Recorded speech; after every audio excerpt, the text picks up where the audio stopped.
আগের দিন রাত থেকে আজ সকাল পর্যন্ত বেশ টানা কিন্তু একটা বৃষ্টি হয়ে গেল।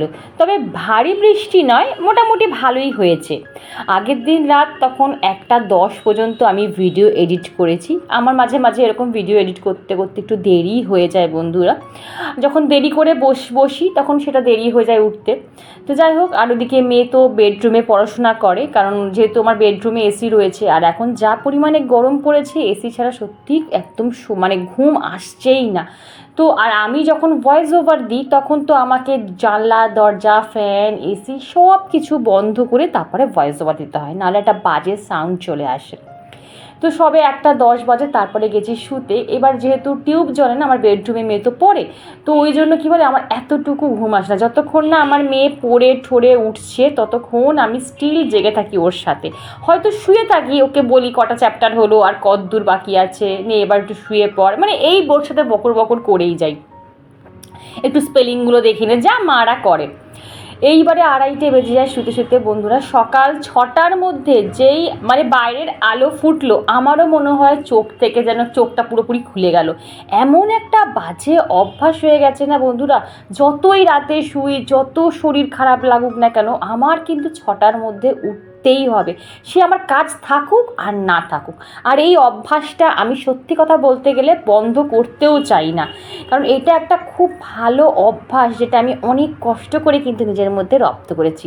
একটা সময় ছিল 8টা অবধি আমি বিছানায় গড়াতাম, তারপরে আবার 1 কাপ চা নিয়ে আধ ঘন্টা মোবাইল স্ক্রল করতে করতে দেখে আমার 1 ঘন্টা নষ্ট করে ফেলতাম।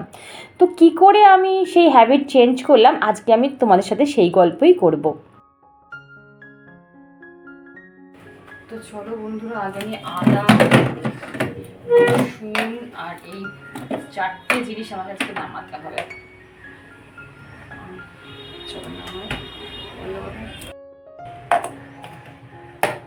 এটার মধ্যে মাছ রয়েছে 1 পিস, এটা মাংস, আর এর মধ্যে আদা রসুন। একটা সাবস্ক্রাইবার বন্ধু জিজ্ঞাসা করেছিল সরি আমাকে সাবস্ক্রাইবার বন্ধু জিজ্ঞাসা করেছিল যে দিদি, তুমি যে মেয়েকে ড্রাই ফ্রুট খাওয়াও সেটা কিভাবে বানাও। এই দেখো, এই ড্রাই ফ্রুটটা কিন্তু আমি গুঁড়ো করি। এর মধ্যে কি কি দিই আমার প্রায় শেষ হয়ে এসছে, মানে আর 2 দিন হলেই বোধহয় হয়ে যাবে। তো আমি 2 দিন পর কিন্তু ভিডিও করব, তোমরা একটু ভিডিওগুলো খেয়াল করবে, ওয়াচ করবে, তাহলে বুঝতে পারবে আমি ড্রাই ফ্রুট কীভাবে বানাই, ঠিক আছে? কারণ এখন তো বানাবো না, এটা আগে পুরো শেষ হবে তারপর আমি বানাবো। আমি যখন খাওয়াই মেয়েকে, এই যে ছাতু, আমার ছাতু থাকে, আর এই যে ড্রাই ফ্রুট, তো আমি এখানে কি করি 1 চামচ ড্রাই ফ্রুট দিই। 1 চামচ, আমি বারবার বলছি, তবে কিন্তু তোমরা বয়স অনুযায়ী দেখে নেবে, কারোর ছোটো কার বড়ো, মানে বাচ্চার বয়স অনুযায়ী অবশ্যই তোমরা কিন্তু জিনিসটা দেখে নেবে, ঠিক আছে? কারণ ড্রাই ফ্রুট আবার বেশি খাওয়া উচিত না, তাহলে শরীর হিট হয়ে যায়, সেটা তোমরা সবাই জানো। তো চলো আগে আমি এটা খাইয়ে দিয়ে আসি। আর একদম প্লেন ছাতু, আর দুধ আছে কিন্তু এর সাথে। হ্যাঁ চলো হাতটা ধুয়ে নিই। দেখো বন্ধুরা, কালকে আমি যে 3টে জামা, মানে আমার একটা কুর্তি, একটা টপ, যেটা তোমরা দেখো যেটা পরে আমি ব্লগ করি, আর এই যে হাজব্যান্ড গণেশ পুজোতে যে হাফ পাঞ্জাবিটা পরেছিল, এই যে 3টে কাঁচা জিনিস আমি না ভালো করে গুছিয়ে আমি এই গদির নিচে রেখে দিয়েছিলাম। আজকে সকালে যখন বার করলাম দেখলাম বেশ ভালোই কিন্তু দেখো পাট রয়েছে, মানে ঘরে পরার জন্য কিন্তু একদম পারফেক্ট। বাইরে না গেলেও ঘরে আমরা যেটা ডেলি পরি সেটাও যদি একটুখানি পাটে থাকে, মানে কুচকে না থাকে, তাহলে দেখতে বেশ ভালো লাগে। আর যেহেতু আমি একটু ব্লগিং করি, আমাকে তো একটু পরিপাটি হয়ে থাকতেই হয়, তোমরা বোঝো। বেশ ভালোই লাগছে, কিন্তু বেশ কাজের জিনিস, কিন্তু তোমরাও করতে পারো, মানে আয়রনের মতন না হলেও কিন্তু ভালোই। দেখো, কেউ বলবে না কিন্তু দেখো যে এটা কাঁচা জিনিস, মনে হবে পুরো নতুন, পাটে পাট। আমি খুব একটা পাঠ করতে পারি না, তাও ভালোই লাগলো কিন্তু আমার জিনিসটা। তোমরাও ট্রাই করতে পারো, এটাও কিন্তু আমি আমার এক বন্ধুর থেকেই শিখেছি, ইউটিউব দেখে। তোমরাও শিখতে পারো, তোমরাও করতে পারো ঘরে এটা।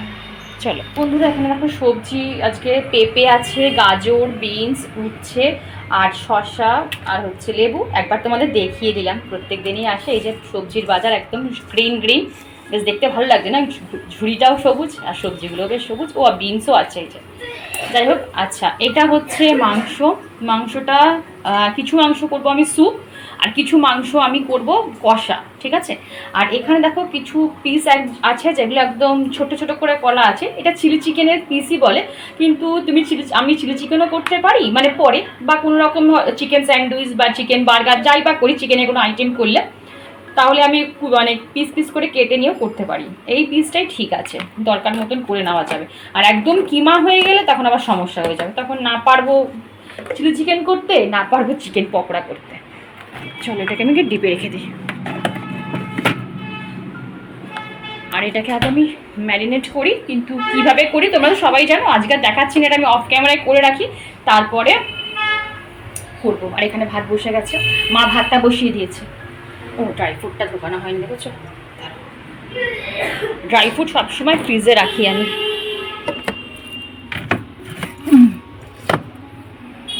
রশনি বলে আমার একটা ছোট্ট সাবস্ক্রাইবার বোন আমাকে অনেক দিন ধরে কমেন্ট করে বলেছিল যে দিদি আমি একটা হেলদি মর্নিং রুটিন শুরু করতে চাই, প্লিজ তুমি আমাকে হেল্প করো, আমি কিভাবে রুটিনটা শুরু করব।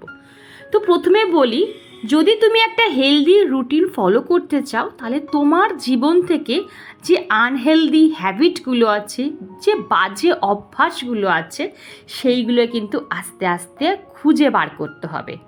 নেক্সট একটা একটা করে কিন্তু তোমার সেই বাজে অভ্যাসগুলো আউট করতে হবে। আমি বারবার বলছি, একবারে কিন্তু তোমার যত বাজে অভ্যাস আছে, যত আনহেলদি হ্যাবিট আছে, সেগুলোকে একদিনে চেঞ্জ করতে যাবে না, বা এক সপ্তাহের মধ্যেও চেঞ্জ করতে যাবে না, তাহলে কিন্তু হিতে বিপরীত হতে পারে। বারবার ওয়ার্ন করে দিচ্ছি। একটা একটা করে এক মাসে একটা করো, পরের মাসে আর একটা হ্যাবিট চেঞ্জ করো, তারপরের মাসে আর একটা হ্যাবিট চেঞ্জ করো। এইভাবে তুমি ব্যাড হ্যাবিটগুলো চেঞ্জ করতে থাকো। যদি বলো আমাদের ব্যাড হ্যাবিট কী, আমাদের কিন্তু প্রচুর ব্যাড হ্যাবিট আছে। আমি আগের ব্লগেও বলেছি, সবার প্রথম ব্যাড হ্যাবিট হচ্ছে ঘুম থেকে উঠে গাঢ় করে চিনি দিয়ে দুধ চা খাওয়া। এইটা হচ্ছে সবচেয়ে বড় ব্যাড হ্যাবিট, যেটা আমি করতাম। সকালবেলা ঘুম থেকে উঠে গাঢ় করে 1 কাপ ধোয়া ওঠা চিনি দিয়ে দুধ চা খেয়ে আমার দিন শুরু হতো, তারপর সারা দিন আমার প্রবলেম শুরু হয়ে যেত। আমি কিন্তু সেটা প্রায় তোমাদের বলেছি, গল্প করছি, 10 বছর হয়ে গেছে, আমি সেটা কিন্তু পুরো আউট করে দিয়েছি। এখনও নট আ সিঙ্গেল ডে আমার মনে পড়ে না যে সেই অভ্যাসটা আমি আমার নিজের মধ্যে আবার ফিরিয়ে এনেছি। খাবো না, নেই তো খাবো না, কিন্তু দুধ চা আমি মুখে দেবো না। যে অভ্যাস আমি ত্যাগ করছি, সেই অভ্যাস আমি 1 সেকেন্ডের জন্য আর লাইফে আনবো না। নেক্সট একটা ব্যাড হ্যাবিট হচ্ছে, সেটা ঘুম ভেঙে গেলেও বিছানার মধ্যে গড়াগড়ি খাওয়া মোবাইল নিয়ে, যেটা আমিও করতাম একটা সময়। আমি কিন্তু আমাকে দিয়েই তোমাদের এক্সপ্লেন করছি, ঠিক আছে? ঘুম ভেঙে গেছে আধ ঘন্টা, কিন্তু বিছানায় ওই উঠছি আর 5 মিনিট আর 10 মিনিট, ঠিক আছে, একটুখানি মোবাইলের নোটিফিকেশানটা দেখে নিই, একটু হোয়াটসঅ্যাপটা চেক করে নিই কি মেসেজ ঢুকলো। এই করে করে দেখবে কখন যে আমাদের ভাইটাল, সকালের যে ভাইটাল একটা 1 ঘন্টা, সেটা যে চলে গেছে, যেখানে যেই সময়টা যে টাইমটা আমাদের সবচেয়ে বেশি আমাদের শরীরে এনার্জি থাকে, সেই সময়টাই কিন্তু আমরা বিছানায় শুয়েই নষ্ট করে দিই। সেই হ্যাবিটটা আমাদের চেঞ্জ করতে হবে। আর এখানে দেখো শরীরটা সকাল থেকে এত পরিমাণে উইক লাগছে, মানে বলছি না, দেখবে যদি তুমি একদিন না খেয়ে থাকো তোমার শরীর কিচ্ছু যায় আসে না, কিন্তু তুমি একটা রাত জেগে থাকো, দেখবে তোমার শরীর, তুমি মাথা তুলে দাঁড়াতে পারবে না। আর সেখানে স্টিল নাও মেয়ের পরীক্ষা শুরু হতে হতে সেই যে দিন থেকে আমার রাত জাগা শুরু হয়েছে, স্টিল নাও এখনও কিন্তু চলে যাচ্ছে। 2-2:30টায় বললাম যে শুই, আর সকাল 6টার মধ্যে উঠে যাই। ক ঘন্টা ঘুম হয় বলো? দুপুরে আমি কোনোদিনও ঘুমাই না, আমার দুপুরে ঘুম আসেই না। তো যাই হোক, এখানে আমার শরীরটাকে একটু এনার্জেটিক করার জন্য ভাবলাম লেবু দিয়ে নুন আর চিনি দিয়ে একটু জল করে খেয়ে নিলাম। আর মাকে বলছি, মা তুমি একটু খাও, দেখবে তোমার ভালো। আমার মা বলে যে না, আমার লেবু খেলে অ্যাসিড হয়ে যায়। তো যাই হোক, আমি এটা খেয়ে নিচ্ছি বন্ধুরা, কিছু করার নেই, আমাকে সুস্থ থাকতে হবে, আমাকে ফিট থাকতে হবে আমার পরিবারের জন্য। কি এনার্জেটিক ড্রিঙ্ক তুই ভাবতেও পারবে না, ভালো খেতে খাওয়া। পাতি লেবু খেলে কিডনি স্টোন বলে দিলাম, যদি রোজ একটা করে পাতি লেবু খাওয়া যায়, কিডনি স্টোন বলে।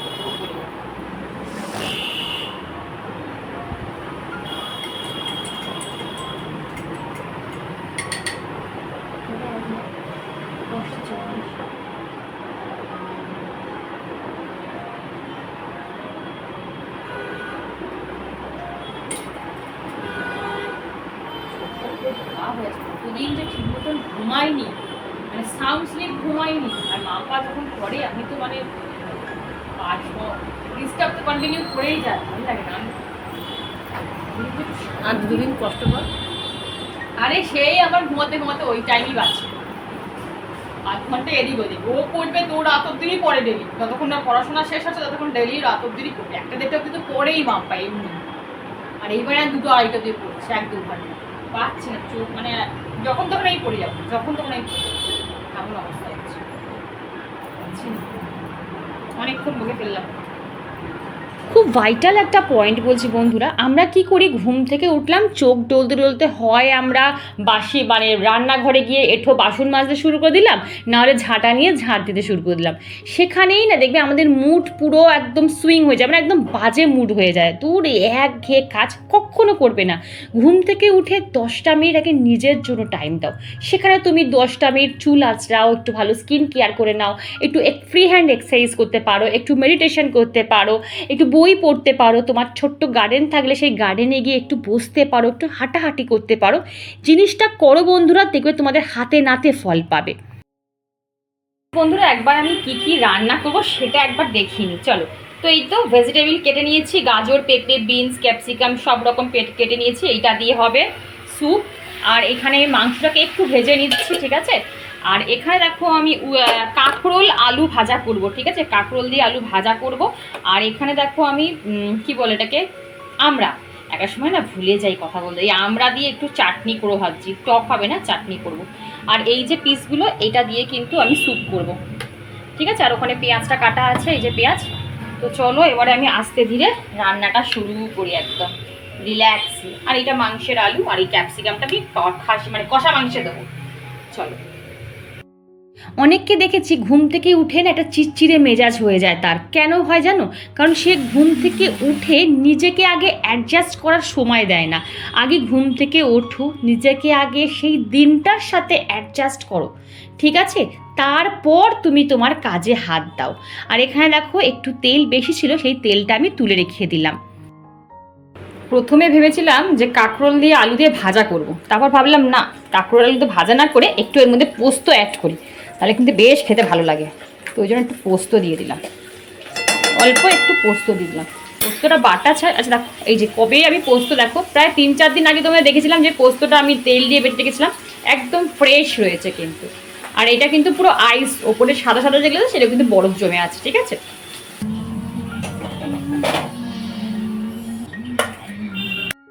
তো বন্ধুরা আমাকে অনেকে জিজ্ঞাসা করেছিলে যে দিদি তোমার কড়াই সবসময় চকচক করে কেন। দেখো প্রথমত আমাদের হাতের জোর, গৃহিণীদের হাতের জোর, যত হাতের প্রেশার দেবে তত তোমার কড়াই চকচক করবে। এইটা ভেবো না, এটা কিন্তু আমি রান্নাটা করলাম, এই রান্না হলো, তারপরে আমি এটা বসিয়েছি। আর যখন আমি নেক্সট কোনো রান্না বসাই, ধরো কি টর্চটা অফ হয়ে যাচ্ছে কেন, তখন আমি কড়াই কিন্তু আরেকবার ভালো করে ভিমবার দিয়ে দেখো সুন্দর করে মেজে নিই। কারণ অনেক সময় কি বলতো, রান্নার পর রান্না করতে থাকলে ভালো করে ধরো কড়াই না মেজে আবার আরেকটা রান্না যখন আমরা বসাই না, তখন কিন্তু কড়াই যে হলুদ দাগটা বা লাল দাগটা উঠতে চায় না, ওটা দিনের পর দিন থাকলে কড়াই নোংরা দেখতে লাগে। নেক্সট বলি, যখন আমরা রান্না করি বা কিছু করি, দেখবে আমাদের এই কড়াইয়ের গা থেকে না তেল গড়িয়ে গড়িয়ে নিচে পড়ে, আগুনে পড়ে, তখন দেখবে এত হার্ড একটা মানে কি বলবো দাগ হয়ে যায়, যেটা উঠতে চায় না।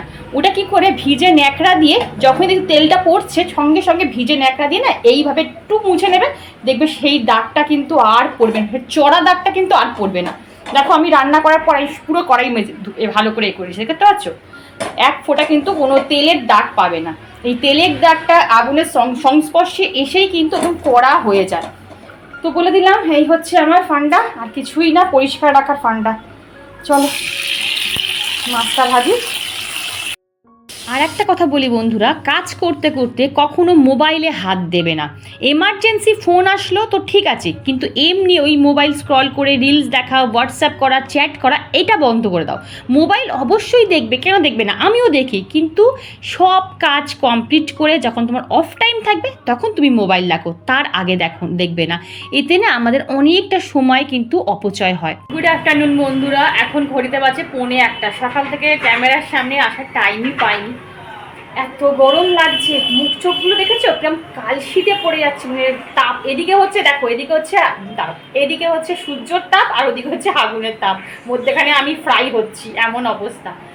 তো যাই হোক, আর এখন যে সকালবেলা উঠে ফুল স্লিভ, আমার তো ম্যাক্সিমাম কুর্তি তোমরা দেখো 3/4 হাতা, 3/4 হাতা করে আমি যে ব্লগ করবো মানে ভিডিও করবো, বিশেষ করে আমার শুনেই না ক্যামেরাটা আতঙ্ক হচ্ছে, ঘেমে না আমার মানে কি বলবো কুর্তিগুলো গায়ে সেটে থাকে, এমন অবস্থা হয়ে যায়। তো ওই জন্য কী করেছেন, আমি সত্যি কথা বলতে একটা ভেতরে এমনি একটা নাইটি পরে নিয়েছি, যেটা আমি পাতলা টাইপের, তার উপর আমি হাউস কোট পরে নিয়েছি। যখন আমি ভিডিও করছি তখন আমি হাউস কোটটা পরে নিচ্ছি, আবার যখন আমার ভিডিও করা হয়ে যাচ্ছে, যখন একটুখানি মনে হচ্ছে বসি বসি ক্যামেরাটা অফ আছে, তখন আবার খুলে নিচ্ছি। মানে এমন হচ্ছে কি বলবো, দুখানা নাইটি পরে অবস্থা আমার মানে কি বলবো নাজেহাল অবস্থা। তার মধ্যে বিশেষ করে এত কদিন ধরে শরীরটা খারাপ লাগছে, জানি না কেন, যে ঘাম হচ্ছে বেশি বলে কি যেন আমার অসহ্য লাগছে, কিচ্ছু ভালো লাগছে না। বিশ্বাস করো কি কষ্ট করে যে করছি ভিডিও, আমি প্রত্যেক দিন ভাবি আজকে আর ব্লগ করবো না, আজকে আমি ভিডিও করবো না, কিন্তু ওই যে অভ্যাস হয়ে গেছে ঘুম থেকে উঠেই ক্যামেরাটা সেট করা অভ্যাস। যাই হোক, যেটুকু পারবো করবো, আশা করি ভিডিওগুলো এবার থেকে ছোটোই করবো, মানে যতদিন না গরম কমছে। কি বললাম, ঠিক বললাম তো? যতদিন না গরম থাকছে ততদিন আমি ভিডিও এবার ছোটো ছোটো করে দেবো। আর ওখানে আমার যে প্রেশার কুকার বসেছি, আমার স্যুপ করছি হাজব্যান্ডের জন্য, স্যুপ কেউ ঝোল কেউ অম্বল, এই তো লেগেই আছে। এক তরকারি ভাত হয়ে গেলে অতটা হ্যাপা থাকে না, এই 3-4 রকমের রান্না করতে গিয়ে না কি অবস্থা বলো তো, আমাদের নাজেহাল অবস্থা বলো। একটা দিন এই গরমে ছুটি পেলাম না রান্নাঘর থেকে। তো যাই হোক, তারপর তো মা রয়েছে বলে আমি একটা মানে অন ক্যামেরায় কথা বলে দিচ্ছি, মা রয়েছে বলে আমি ডেলি ভিডিও দিতে পারছি, না হলে আমার পক্ষে সম্ভবই হতো না, বিশ্বাস করো। মানে বলছি না, যখন আমি পারছি না তখন থেকেই কিন্তু আমার মা ধরে হাল, নাহলে আমি পারতাম না, বিশ্বাস করো। বুঝতে তো পারছো। চলো আর বকতে পারছি না, 1:45 বাজে অলরেডি, চিঠি পড়ে গেছে, নামাই তারপরে আবার কথা বলি। আমি যখন স্যুপ করি না, স্যুপটা নামানোর আগে একটু বাটার আর একটু গোলমরিচ দিয়ে কিন্তু নামাই, দেখবে টেস্টটা কিন্তু বেশ ভালো লাগে।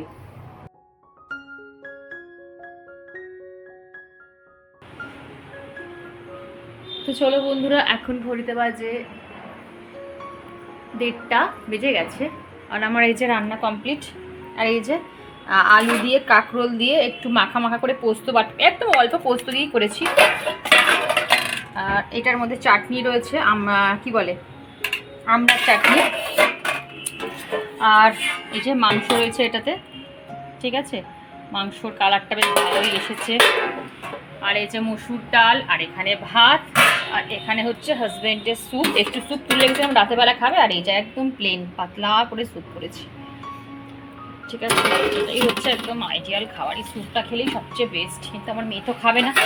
চলো স্নানটা করে আসি, মা চলে গেল স্নান করতে, আর মা ফিরলে তারপর আমি স্নান করব। আর পর্দাগুলো দিয়ে দিয়েছি, দেখো যা পরিমাণে গরম লাগছে কি বলবো। চলো, ইভিনিং বন্ধুরা, এখন ঘড়িতে বাজে 6:10, আর এই যে পুরো ঘর অন্ধকার। কতদিন পর আমাদের এখানে লোডশেডিং হলো। আমি ভিডিও সবে বসবে পড়তে, আর বসবি কি করে, দাঁড়া লাইট আসুক তারপর বসবি, মিড পরীক্ষা। কি অবস্থা, পুরো আমাদের এই পাশটা পুরো গেছে, পুরো অন্ধকার। এই যে পুরো দোকানপাট পুরো অন্ধকার, একদম ঘুটঘুট করছে। বাবা, চলো বন্ধুরা, কারেন্ট আসা অবধি ওয়েট করি, দেখি কখন আসে, কিছু তো করার নেই। আর এখন না মোমবাতিও রাখা হয় না, যেহেতু কারেন্ট যায় না, তো মোমবাতি রাখা হয় না। আর এমার্জেন্সি লাইটটা চার্জ না দিতে পুরো নষ্ট হয়ে গেছে।